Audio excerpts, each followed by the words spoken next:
No, I think my mom. You know what? Because all of y'all are here. You know Halloween, right? Yes. Like I'm pretty sure a lot of kids dress up for Halloween and stuff.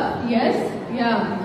So because I was here for a bit and I kept traveling back, so it was something I enjoyed doing as well. Nice. So అమ్మ ఏంటి అందరూ దయ్యాలు ఇలా ready అవుతారు కదా, మా అమ్మ నా కూతురు అలా రెడీ అవ్వకూడదు అని హాలోవీన్ రోజు ఏంజల్ వింగ్స్ వేసి ఆ కొమ్ములు కాకుండా పైన ఒక ఏంటమ్మది అది స్టార్స్ స్ప్రింగ్ వచ్చి ఒక స్టార్ ఉంటుంది కదా, అలా ప్రతి హాలోవీన్ 10 ఏళ్ళు నేను నా చైల్డ్హుడ్ అంతా అలాగే రెడీ అయ్యా. So it's all